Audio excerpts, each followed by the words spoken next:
विकास क्या होगा भाई? 4 बार आप चीफ मिनिस्टर रह लिए, अगर 4 बार आप विकास कर दिए होते तो अब तो विकास बचा नहीं होता किसी के लिए करने के लिए। समाजवादी पार्टी 4 बार उत्तर प्रदेश में चीफ मिनिस्टर रही है, उसका आदमी अगर विकास इतने ही तेजी से कर दिया होता तो आज उत्तर प्रदेश में विकास के लिए कुछ बचता ही नहीं क्या?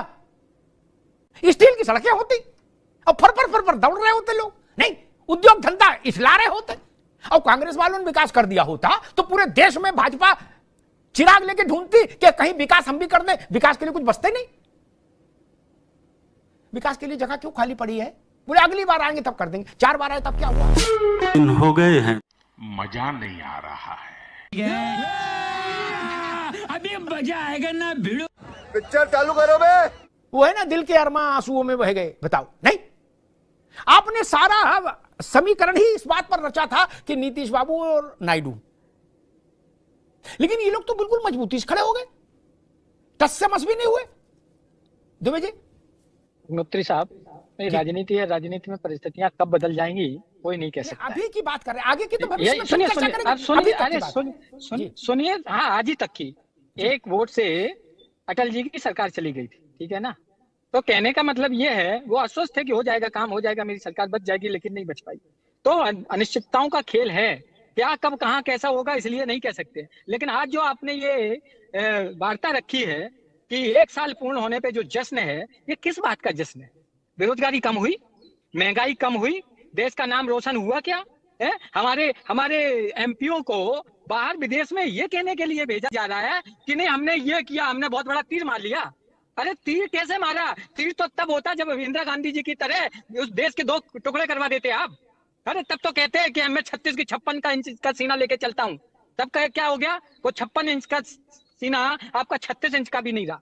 गलत टाइम पर, हम नहीं कह रहे ये डॉक्टर शिव कुमार दुबे ऐसा कुछ नहीं कह रहे, ये जो देश के शंकराचार्य हैं, जिनको हम और आप अपना धर्माचार्य मानते हैं, सबसे बड़ा धर्म का आचार्य मानते हैं, वो ये इस बात को कहते हैं। और देश में 4 शंकराचार्य के मुकाबले नकली शंकराचार्यों को पैदा करना, ये सरकार की सोच है।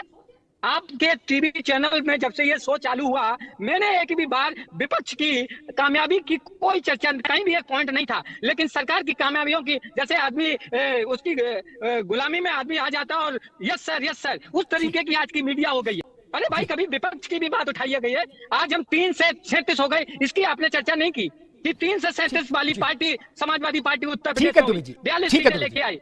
लेकिन ठीक है, आपका समय है, उनका समय है, आप करिए वो चीज। हम अपने मिशन में लगे हैं। 27 में जो भी अभी जब चुनाव आएगा तो हमारी सरकार होगी, तब हम दिखाएंगे कि विकास क्या होता है। अब की बार हम दिखाएंगे कि विकास कैसे किया जाता है। जी, एक शंकराचार्य का उन्होंने उल्लेख किया, 3 का नहीं किया, 1 का किया। मैं नाम नहीं लूंगा, मेरे लिए सब आदरणीय है। अरे रुक जाओ भाई, आपने एक शंकराचार्य का, अभिमुक्तेश्वरानंद जी महाराज का जिक्र कर रहे हैं आप। अब हमको ना समझाओ महाराज, रुक जाओ। अभिमुक्तेश्वरानंद जी ने सवाल उठाया था और अभिमुक्तेश्वरानंद जी ने एक बात और कही थी, लिख लो आगे काम आएगी, नहीं फंस जाओगे। उनने कहा था कि राहुल गांधी हिंदू नहीं है। क्या उनकी बात मानोगे? वो भी शंकराचार्य हैं, अयोध्या उनकी बात मानोगे, उस पर नहीं मानोगे? बोले हैं बाबा। इसलिए ऐसा खेल नहीं खेलो जिसमें खुद फंस जाओ। दूसरी बात, बोले अब की सरकार हमारी आएगी तब हम बताएंगे विकास क्या होगा। भाई 4 बार आप चीफ मिनिस्टर रह लिए, अगर 4 बार आप विकास कर दिए होते तो अब तो विकास बचा नहीं होता किसी के लिए करने के लिए। समाजवादी पार्टी 4 बार उत्तर प्रदेश में चीफ मिनिस्टर रही है, उसका आदमी अगर विकास इतने ही तेजी से कर दिया होता तो आज उत्तर प्रदेश में विकास के लिए कुछ बचता ही नहीं क्या?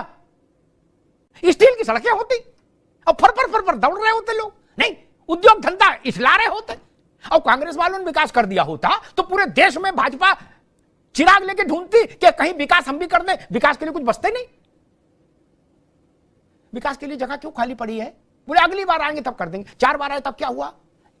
और ये बात सच है, आपकी विपक्ष की, आपसे मतलब आप विपक्ष की सारी उम्मीदों में जो पलीता लगाया है वो नीतीश जी और चंद्रबाबू ने ही लगाया है ना। आप लोग तो उन्हीं के नाम का व्रत रख रहे थे।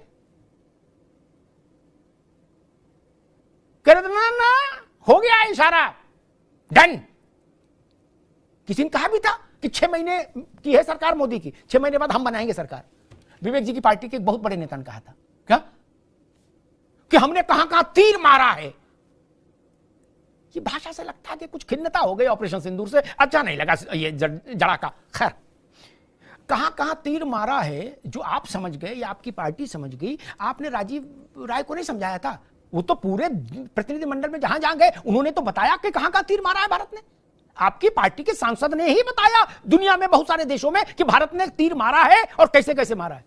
दुबे जी, उन्हें आप लोगों ने नहीं भेजे थे कागज? अग्निहोत्री साहब जी, जब ये सर्जिकल स्ट्राइक हुई उसके बाद 28 लोग गए हैं, उनका जीवन चला गया 28 लोगों का। 28 तो वो गए प्लस 28 और गए हैं। आप सोचिए, आप ये स्थिति क्यों आई है कि हमें तो ये जाके बातें आपने राजीव राय को क्यों नहीं बताई? मैं पूछ ही रहा हूं।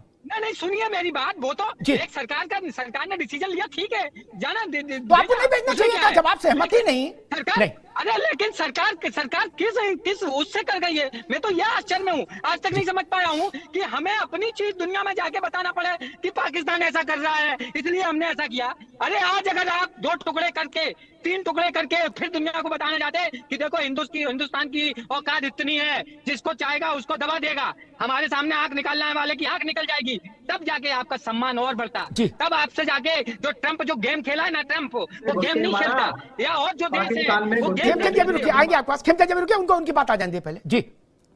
जी दुबे जी। तो जो दूसरे भी हैं आपके साथ ओपनली देश कितने आए आप हमें बता दो। 1-2 छोड़ के कोई देश ओपनली ऐसा बोला है कि नहीं? और कहीं किसी ने आतंकवाद का जिक्र किया कि इन आतंकवादियों ने ये मारा, ये गलत है? आप स्टेटमेंट देखिए, हम अगर गलत है तो हम माफी मांगेंगे, कोई दिक्कत नहीं, लेकिन हमने कोई स्टेटमेंट ऐसा नहीं देखा जिसमें आतंकवाद की चर्चा को करके ये कहा गया हो। तो हम कहाँ हैं इंटरनेशनल स्तर पर? अपनी इमेज बनाने के लिए आप कहीं भी हो, लेकिन देश की इमेज सर्वोपरि है। ठीक है दुबे जी, देश अब की रुकना इमेज रहेगी तो दुबे भाई। डॉक्टर साहब, अब मेरा निवेदन अब रुकना होगा। दुबे जी ने कही, दुबे जी जोरदार आदमी है, तो उन्होंने एक ऐसा दृश्य खींच दिया जैसे फर्रुखाबाद में पक्के पुल पे दो गुटों में लड़ाई हो रही है। बोले निकाल गुड्डू तमंचा, बोले निकाल राइफल, दे धड़ाका सटासट। ऐसे युद्ध नहीं हो रहा भैया दुनिया में। बोले आंख निकाल लेंगे, बोले कान काट लो। ऐसा नहीं होता भैया। युद्ध कई तरीके से लड़ा जाता है। अब गोली बंदूक का जमाना थोड़ी ना भैया। और यूक्रेन और रूस एक युद्ध में फंसे, आज तक और शोर नहीं समझ आ रहा क्या किसी को? छोटी बात है। हम लोग मोहल्ले की लड़ाई समझ रहे कि 2 गुंडों के बीच की लड़ाई है, बोले मार फायर, झमाझम झोंक दे फायर है। ऐसा नहीं होता भैया। ये एटा इटावा, खिमसेपुर, फर्रुखाबाद, बेबर, मैनपुरी की लड़ाई है। बोले मोटरसाइकिल 2 लड़के आए, फायर झोंक गए। ऐसा नहीं होता भैया। देखिए ना आप रूस में क्या हो रहा है। कहना सरल है, लेकिन जब आप राष्ट्र का नेतृत्व करते हैं तो आपको गंभीर होना पड़ता है, क्योंकि सारी जिम्मेदारी 150 करोड़ लोगों की उसकी सरकार पर होती है। कोई भी फैसला 150 करोड़ लोगों के लिए अच्छा हो सकता है और मुसीबत का कारण बन सकता है। इसलिए बहुत जिम्मेदारी की जरूरत होती है।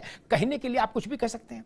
और अभी ट्रंप की बात आई थी, ट्रंप की तो वैसे मुसीबत हो गई, वहां लंका लगी पड़ी है।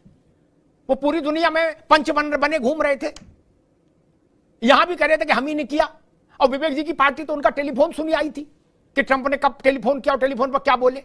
लग रहा था ट्रंप ने कान में बताया हो। वो ट्रंप खुद घर में घिर गए, उनके खिलाफ महाभियोग की मांग हो रही है। उनके दोस्त बड़े, दुनिया के सबसे बड़े कारोबारी, वो उनके खिलाफ मोर्चा खोल दिए हैं। अब वहां सीज फायर कौन कराएगा?